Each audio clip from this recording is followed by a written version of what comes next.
We're moving towards the end, as it were, for tomorrow, and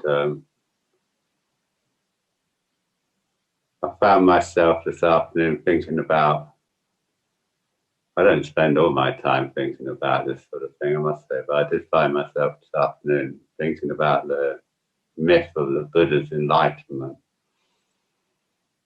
And it occurred to me how interesting it is that after he gets enlightened, he's said to sort of stay in that grove, isn't he, for a number of days afterwards, sitting under the other trees, looking back at the Bodhi tree. But at some point, according to the myth, the rains come and Muchalinda arises, the king of the Nagas, and wraps himself round the Buddha 7 times and then protects him with his hood, or hoods. He's multi-headed, isn't he? And the little rupas you get of it. And I just thought it was quite interesting that you get that very strong symbolism of the energetic, I suppose the energetic aspect of this enlightenment, which seems to happen after the sort of insight bit. And actually this fits quite well with the whitening, the silvering I was talking about yesterday, which in a way I was thinking perhaps the Buddhist equivalent would be like mirror-like wisdom. Because what's going on is just reflected without being distorted by the ego sense anymore. And but then I thought, well, what does the energetic arising of, would be the Kundalini, wouldn't it? Would be the sort of clearing of all the energetic channels, really, so it's completely sort of free flow of energy, life energy through the Buddha. And one of the dangers of in the alchemy, the danger of the silvering is a kind of detachment that we're not, in a way, if I'm doing a translation here from one tradition to another, really, but perhaps to put it in Buddhist terms, we would be beyond our own personal suffering caused by clinging or aversion. So that could be transcended with this silvering, because the ego, as I say, would be no longer reacting to what arises in it. Yeah. So it's come into so it's got this mirror-like reflection.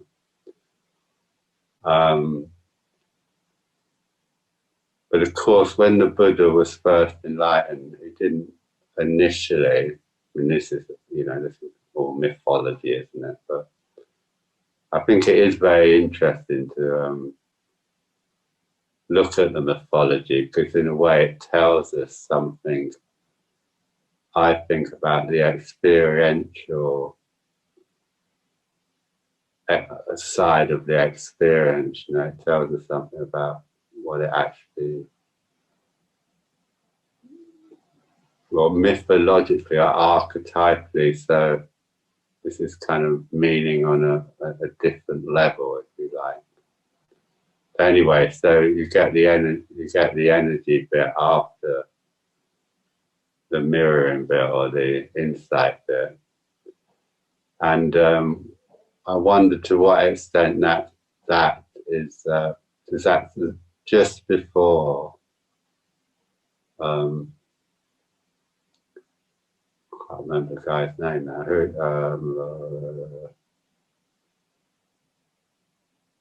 Humper, I can't remember. You know who I mean? Brahma, you know. A version of Brahma appeared as a young prince and persuades him to teach the Dharma, teach the Dharma to the world, as it were. And so it seems to sort of correspond with the arising of compassion. You know, it seems to correspond with this altruism arising. You know. Rather than this detachment. So in a funny sort of way, and this is very much understood in alchemy, the reddening is sort of coming back into the world. It's a bit like that saying in the Zen tradition where after the Satori experience, after the enlightenment experience, you return to the marketplace with bliss bestowing hand, you know. But that's a sort of secondary. Well, not secondary in the sense of less important, but seems to come after a sort of insight bit, if you like. So you can get a sort of dry insight in a way, maybe. This is all rather speculative, but it was just thinking of that image of the snake curling himself around the Buddha. Yeah. Anyway, I just thought I'd mention that as it was on my mind.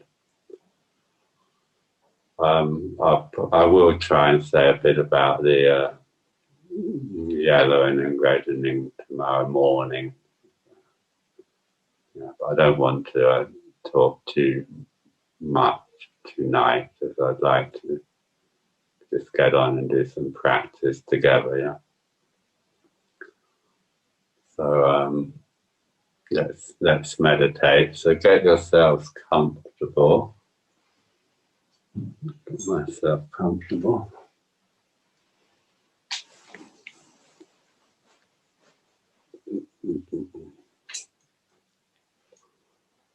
We'll see where we go. I'm not sure what we're going to do, but we'll start us off and we'll see where it leads.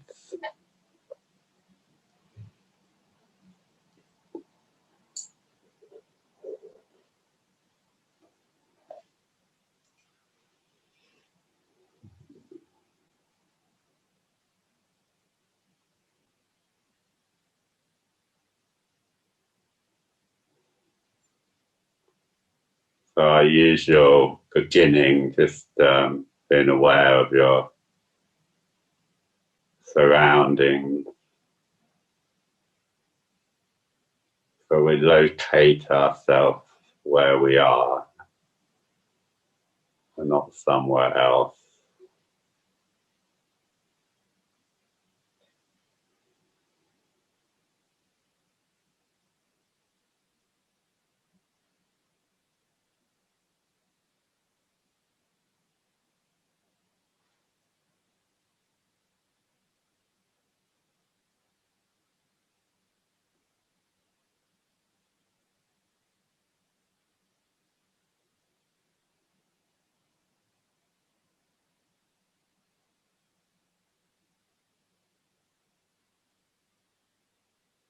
Releasing the lower part of the body, particularly the legs, the inner thighs there, the buttocks.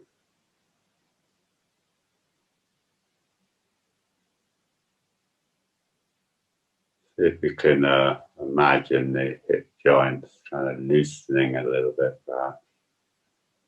Maybe the knees just tending away from the hips.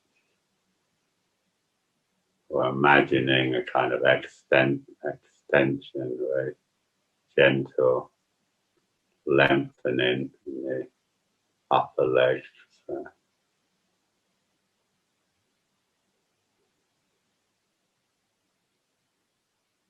check that the weight of your torso is dropping directly down through your pelvis into the cushion or whatever it is you're sitting on.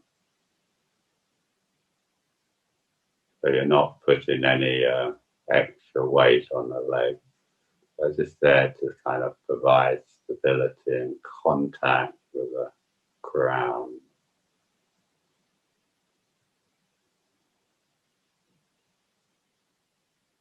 And then at the other end, releasing the head up towards the sky.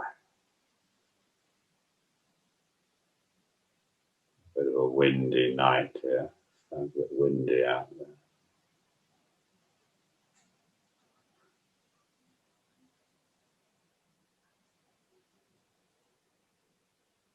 Bring some awareness into the back of your body. Mentioned this before. I think it's quite interesting to come in through the back, as it were, to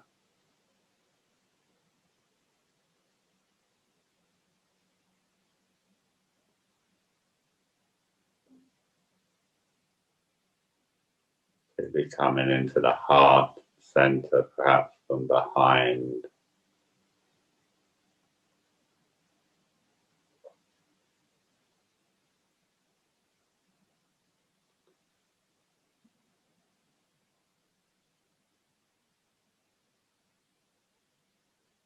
Evidently, some African belief systems have this idea that the future comes from behind. And when I heard that, I really liked that idea because, of course, in a way, it's true in the sense that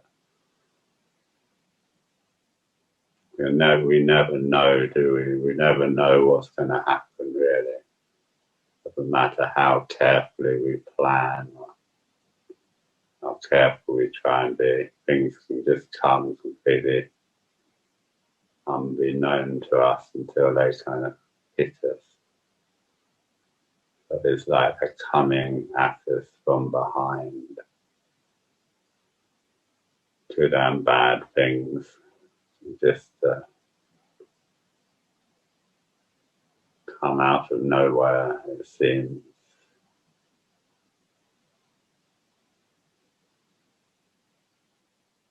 See if you can find the breath in the back of your body. There's quite a strong feeling of breath just under the bottom of the kind of scapula, the shoulder blades there. The lungs are pretty big. I mean, they take up a lot of space in the chest.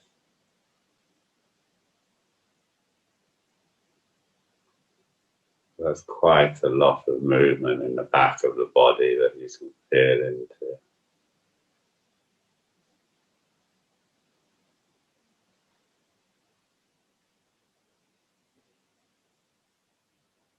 If you can have some sense of your spine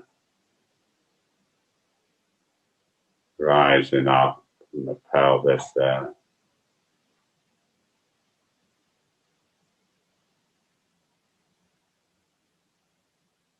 With natural curves.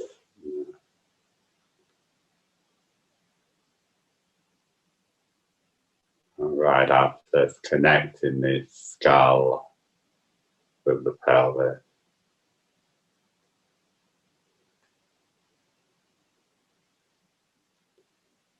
Just notice how the spine articulates a little as you breathe.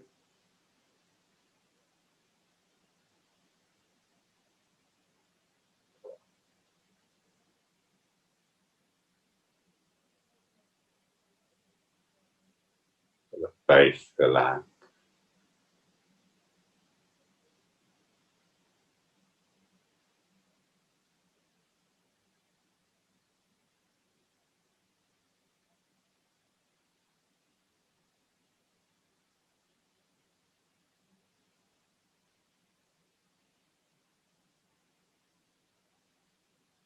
We haven't done so much with the hands, have we, this week? So let's come into our hands. Just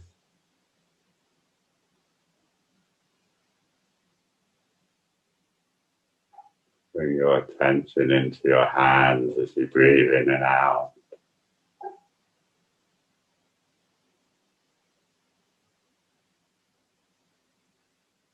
Maybe let's just remember all the things we've done with our hands since getting up this morning.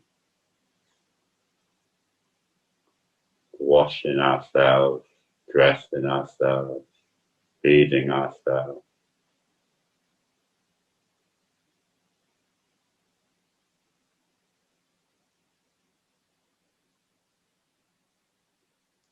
Countless other things we do with our hands. Maybe you're there with a child or someone that you're taking care of.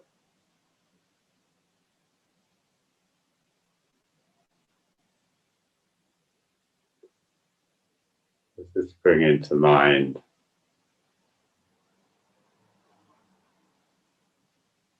the daily activities you do with your hands.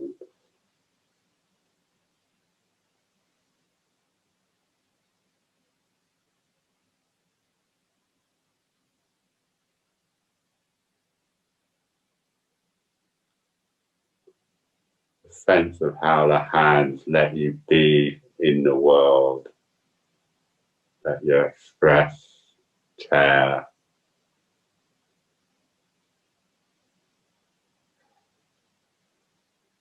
that you have contact with the world. It's incredible, sensitive hands, very strong and very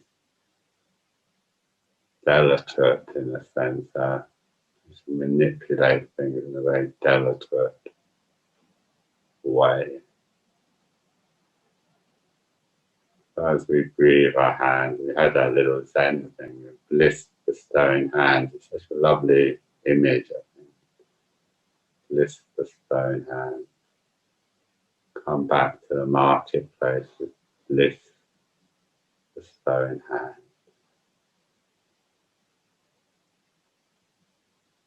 Love and care you've expressed with your hands over your lifetime. Hands are a little bit like faces, aren't they? They seem to take on the character of the person and to express our lives in a certain way. How we've used our hands for our life to make things, engage in maybe artistic pursuits of one sort or another, or sports. And of course, they seem to have an intelligence of their own, don't they? Once they've learned to do something. Wonder how many of you remember learning to tie your shoelaces. Now, of course, the hands can just do it all by themselves.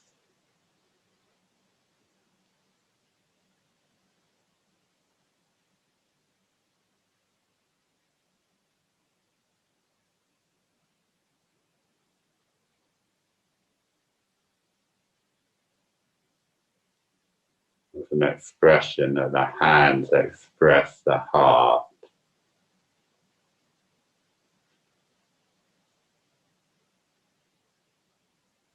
So let's make that connection with the heart by just gently breathing the hands and out. Just before, if you're at that session, just making this kind of secondary circuit, the hands gently drawing the awareness from the hands through the wrists to the forearm, releasing back down from the elbows and the out breath, drawing up through the elbows into the upper arm.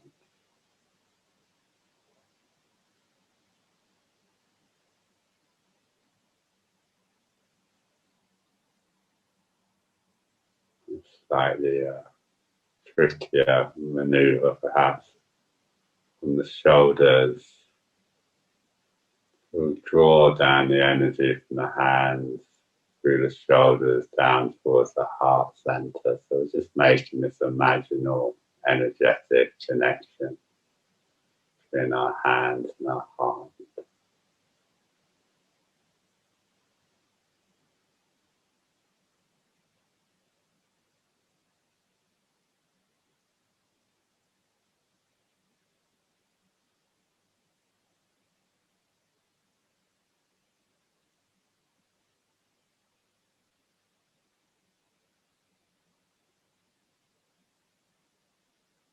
Of course, just as White Tower's got eyes in her feet, she's also got eyes in her hands.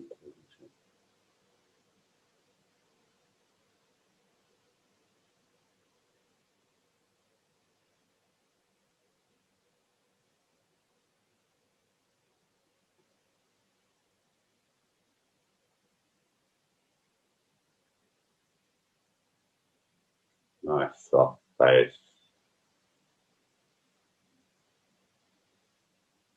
And soft hands. So the hands are quite a nice place to get a sense of the possibility of the whole body in a way. You can get your hands relaxed, but at the same time alive. Yeah, they've got some real vitality in them. By noticing the sensations that are always coming and going in your hand.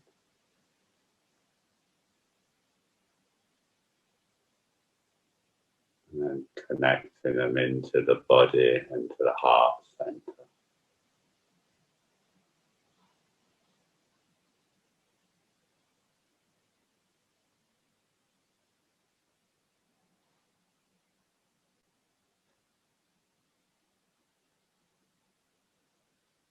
Drop down from the heart and just make sure the heart feels connected.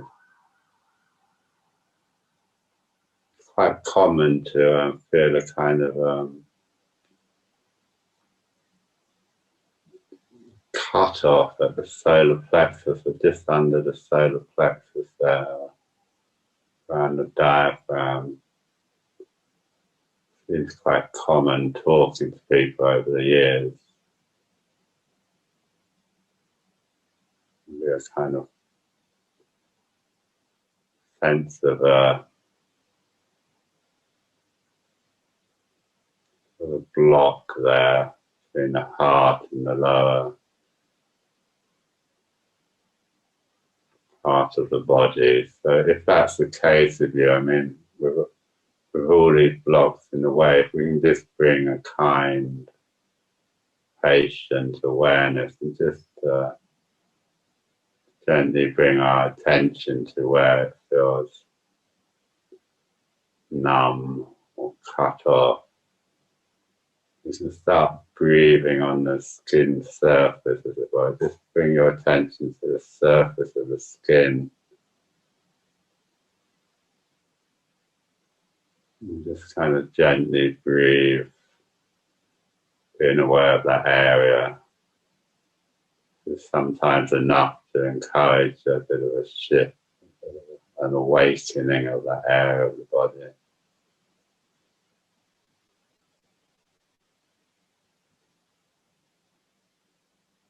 So we want to have a sense of the heart connected down through the navel center, down, right down to the two lower centers there, the sex center and the root center. And that in turn connects us to the earth, as it were.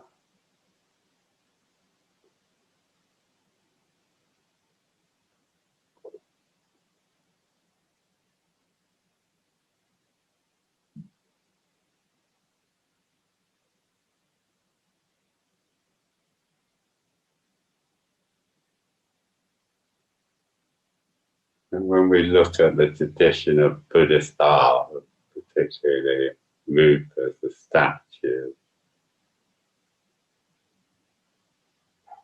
get a very clear idea how the posture expresses the psyche in a way, expresses the state of mind.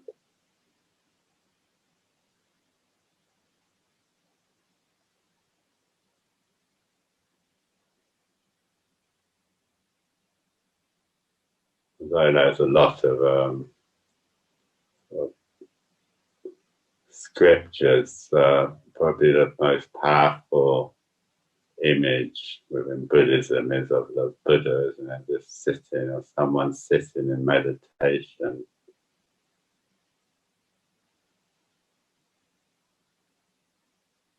That image can convey a lot about the nature of meditation itself.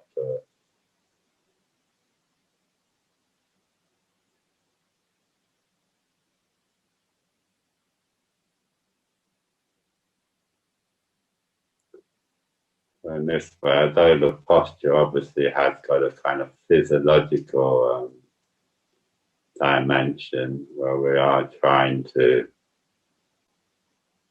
allow the body to come into alignment, even if we are unable to sit, well, nobody sits perfectly. I mean, it's an ongoing thing, but if your posture's compromised in some way because of age or injury or whatever, you can still sort of cherish the image.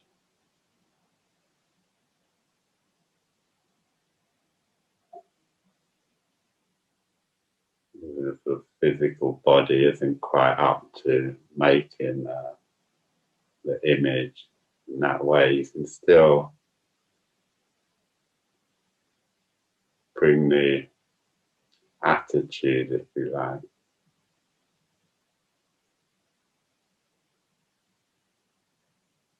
I don't know if that makes sense to you, but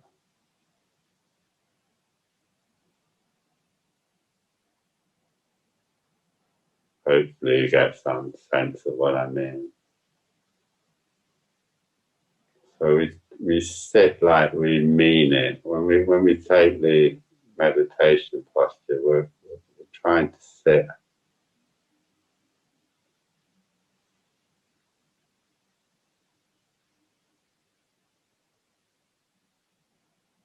like we are fully engaged with what we're doing.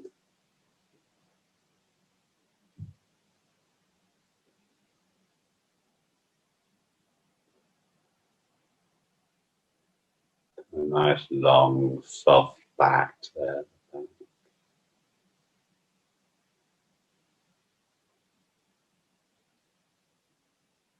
There's a little bit of strength in the belly there. It's not completely. Sometimes this is described that the diaphragm is slightly depressed, pushed down. So the belly is not completely relaxed. There's a bit of strength in the belly.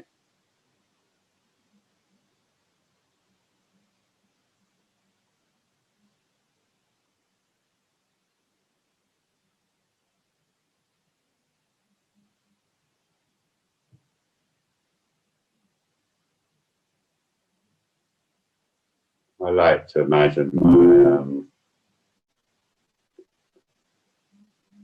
in the traditional Zen instructions for meditation, I have this one instruction. For some reason I really like. They talk about having your nose in line with your navel. For some reason I find that quite helpful. And as you breathe in and out, you can feel how your nose and your navel kind of in a little kind of dance together. That sort of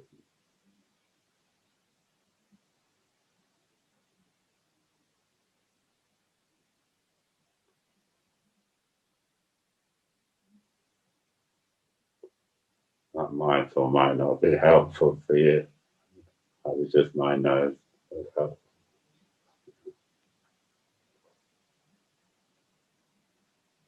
So the chest is nice and open, but it's not stuck out.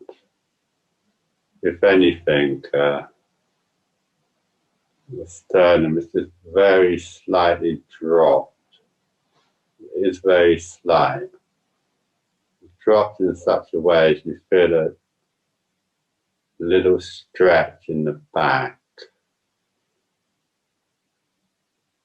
And the armpits are opened, are nice and open. So however you have your hands in meditation should mean that your armpits feel quite open.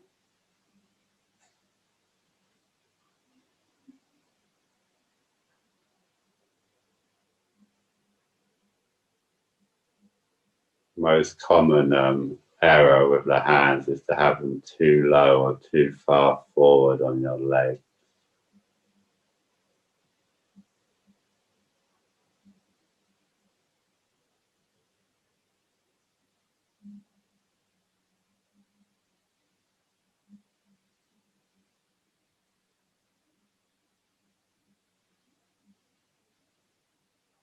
So just settling into the breath, your natural breath.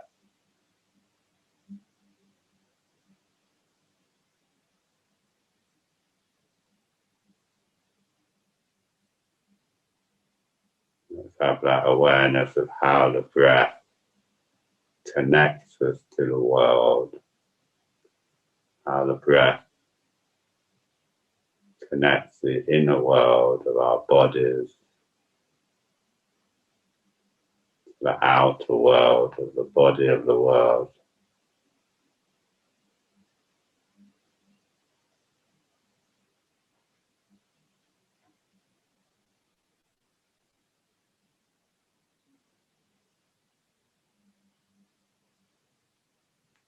Quite easy to forget, I think, that we live in an atmosphere, isn't it? I mean, I know we're constantly aware of it now because of climate change.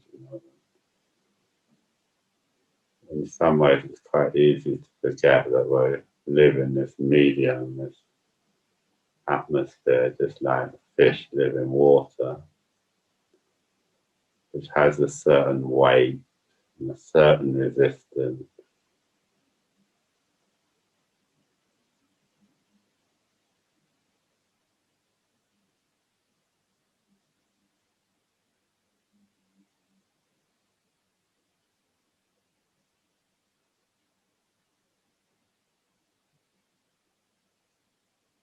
I find it very useful to just remember that all of us, all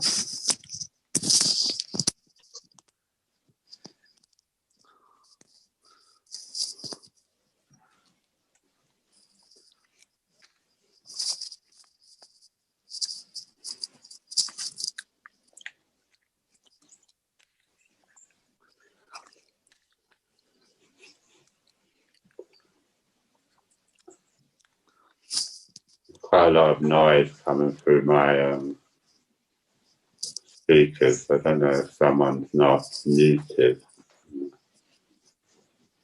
I might be having a snack or something.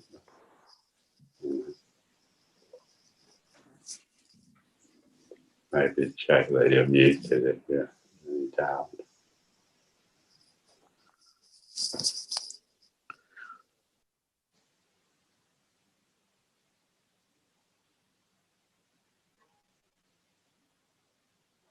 Saying, oh yeah, I really find it useful to remember that in our own small way we're participating in the creation of maintenance of the world's atmosphere. In this relationship of the trees and the plants and the animals are all engaged with the world in this very basic way of just breathing.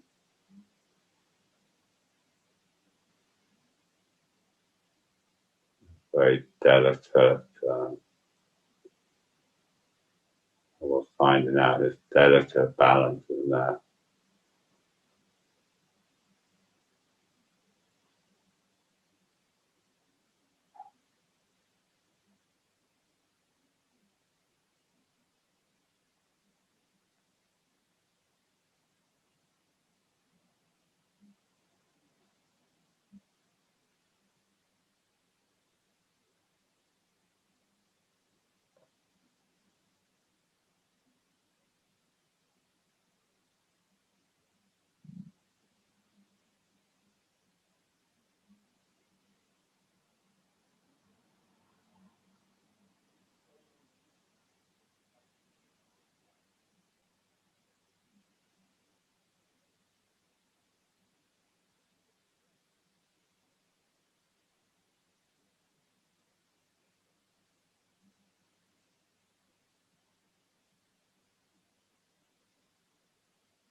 And just relaxing.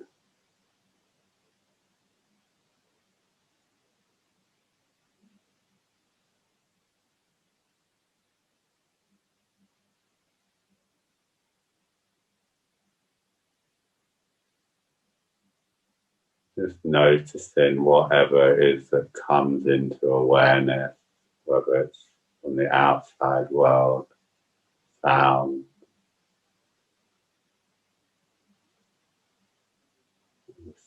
hair on your skin.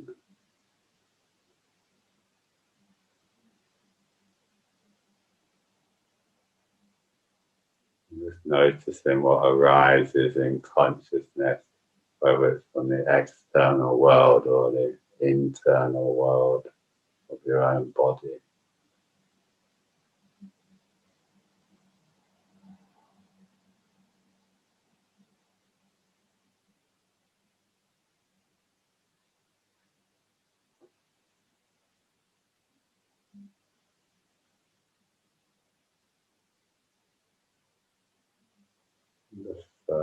Just letting go of it, not holding on to it. Maybe just with every out breath, kind of we breathe out toxins in our body. We can just also just breathe out. Let go of our thoughts. There's a kind of clearing of each breath, of each in and out breath.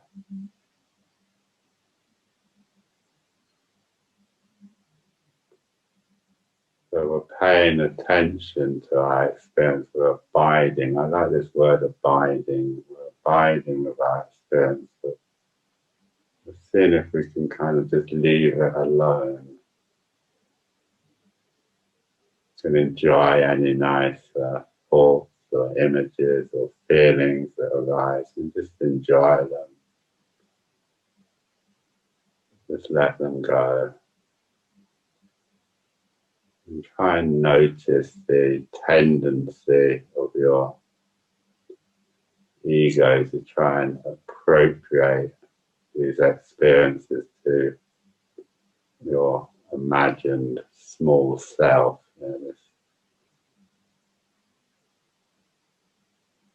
To add that I to it all the time. Just notice, if you notice that tendency, soften it, whatever degree you can. Just keeping the face relaxed for help. Keeping the body open will help. Keeping the sense of the world around you will help.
Angus Ratchiter once remarked that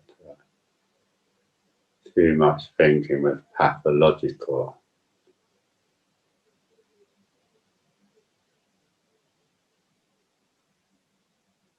I can't help thinking that the culture we've got now overstimulates that part of us, that kind of conceptualizing and selfing part of us. It's just, for a lot of people, it's just in sort of overdrive all the time. It gets to the point that we think it has to be there. There's even perhaps a sense of fear trepidation. What happens if I stop thinking? Well, nothing happens. It's fine.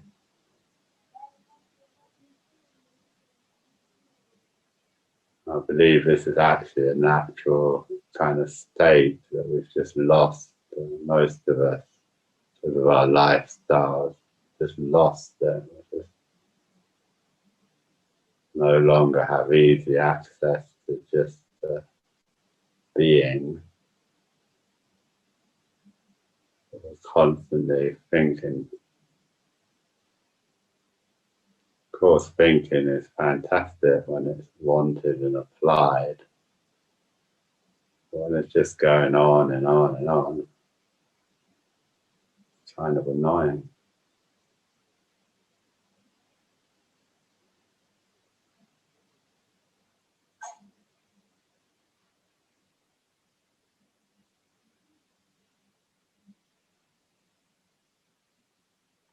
We're just prioritizing sensation and feeling rather than thought.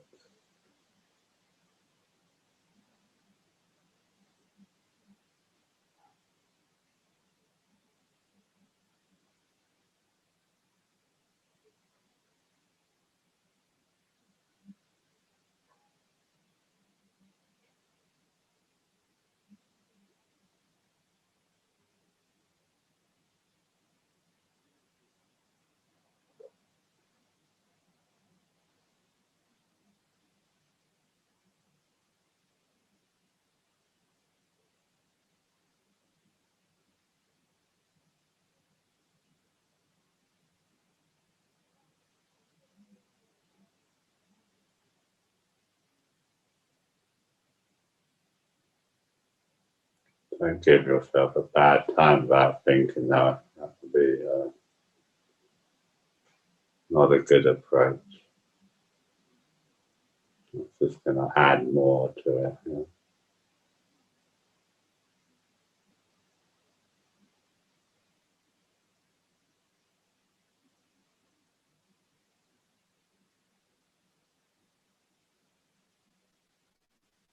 Well, we just try and find a center. It feels like it's away geographically, like away from wherever you experience the thinking going on. Belly or the heart area or the leg.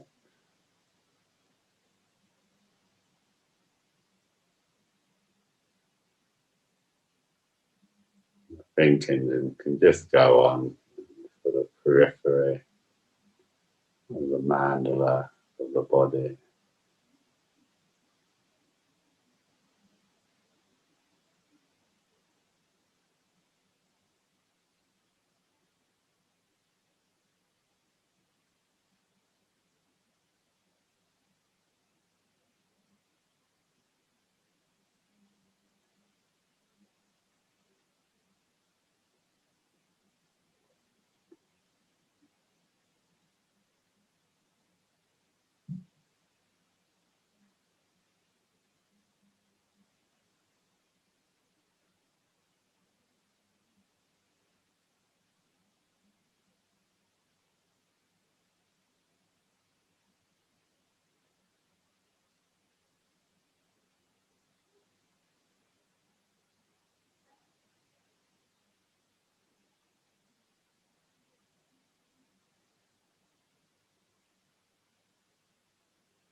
Just relax any effort at all now, other than the posture. Keep the posture.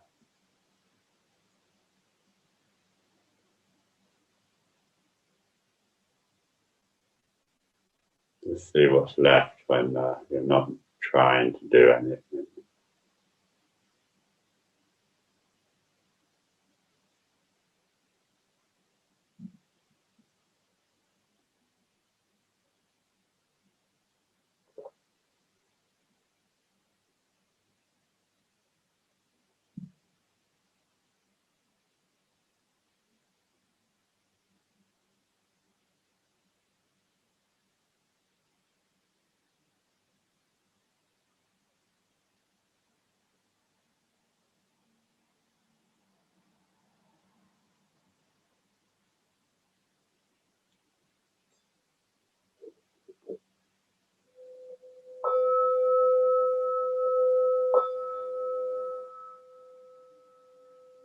going to have a fairly short period of laying down this evening, so calm as possible in your own time, just adopting your resting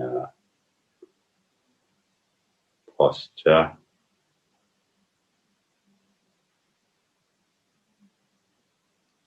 I think, as I said in the beginning, in the Greek tradition, this laying down was inviting the divine influx in a way, inviting in the world in a sense, the unseen forces of the world. Although, of course, they weren't always unseen to the Greeks.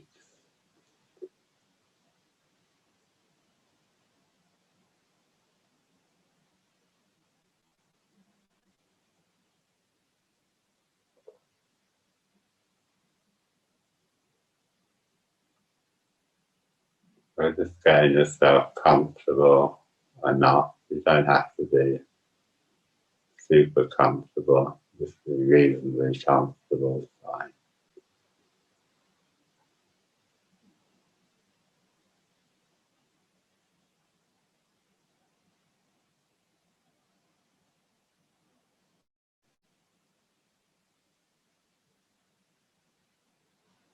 As always, we're not trying to maintain any particular awareness or attention. We're just letting things be as they are. Don't worry about drifting off, dozing off.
Staying still a little bit longer, gathering yourself,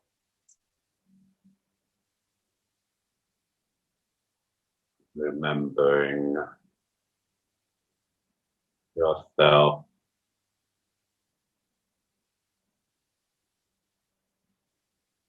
and when you feel ready, calmly, if possible, without disturbing yourself more than necessary. See if we can bring up this kind of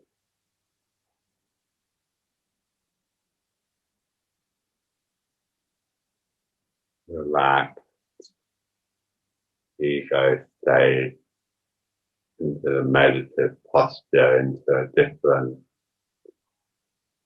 alignment, energetic alignment.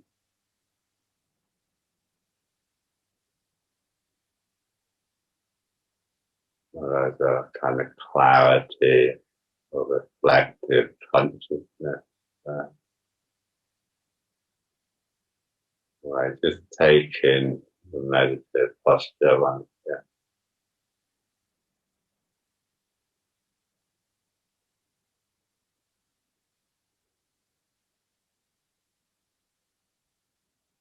spending a few moments just settling and adjusting as necessary.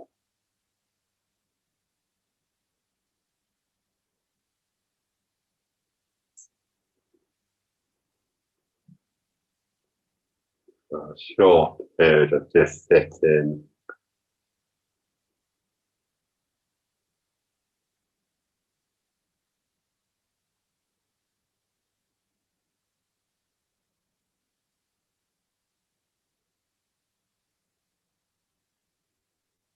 here's a poem by Robinson Jeffers, Carmel Point.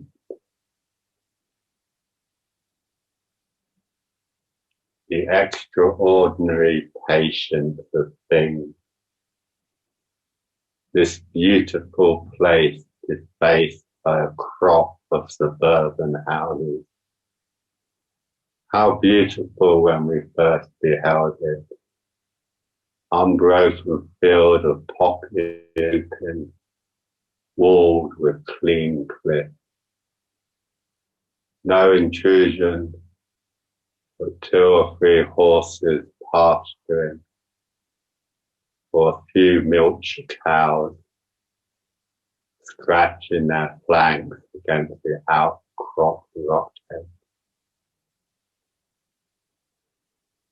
Now the spoilers has come. Does it care? No.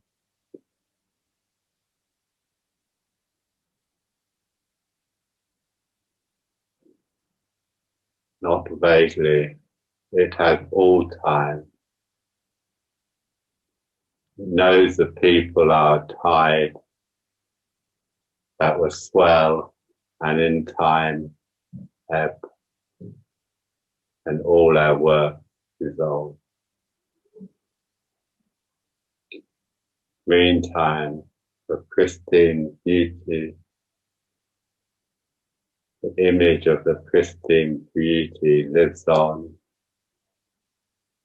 in the very grain of the granite. Safe as the ocean that climbs our cliff. As for us,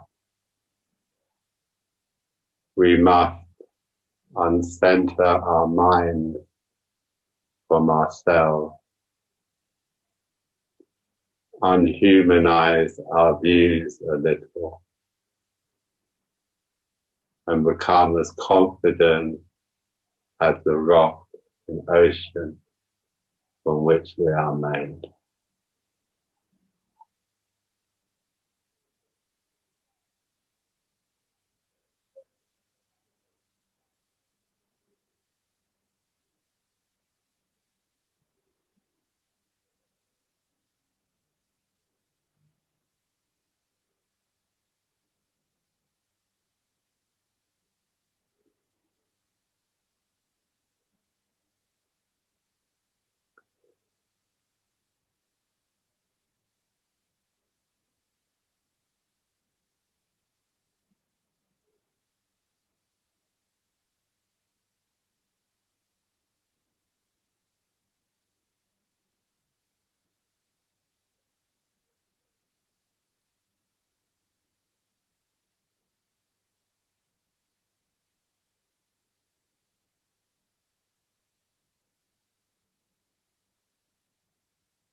Carmel Point,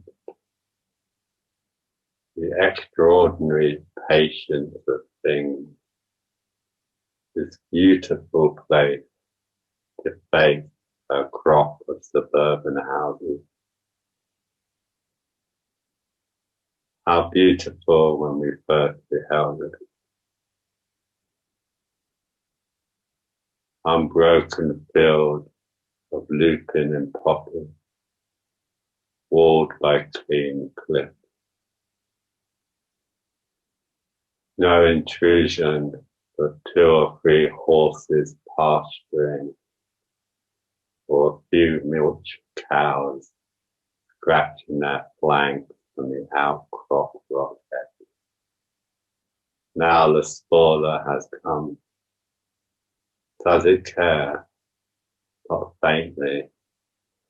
It knows that the people are a tide that will swell and in time ebb, and all their work dissolve. Meanwhile, the image of the pristine beauty lives on in the very grain of the granite, safe as the endless ocean that climbs our cliff. As for us, we must uncenter our minds from ourselves. We must unhumanize our views of it and become as confident as a rock in the ocean from which we are made.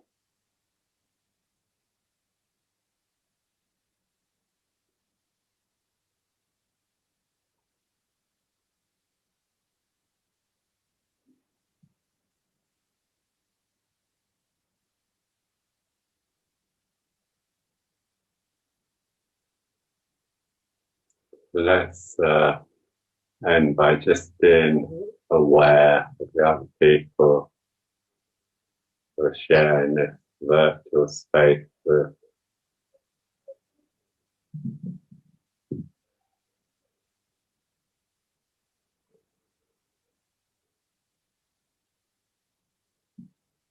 If you can allow yourself to feel supported by them in the world.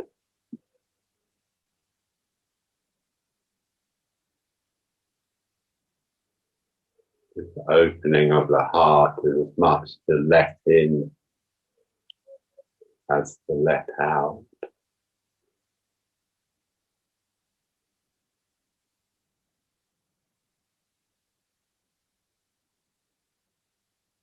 And also offer our support to them.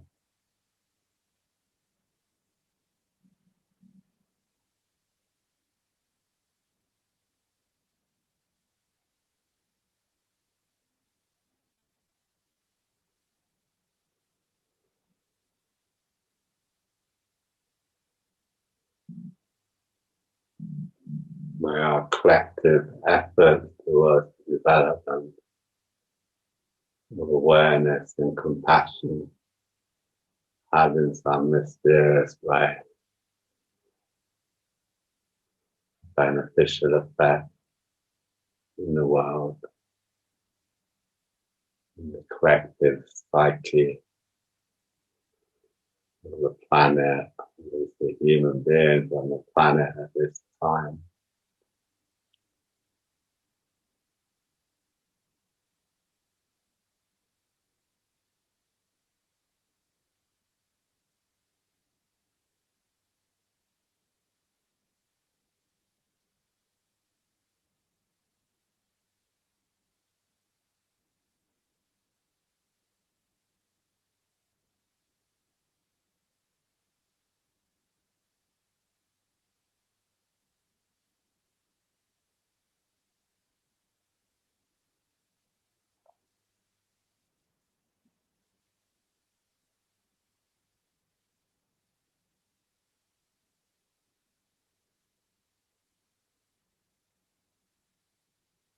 Come, my friends, be not afraid. It's in love we are made. the love will pass away.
See you tomorrow.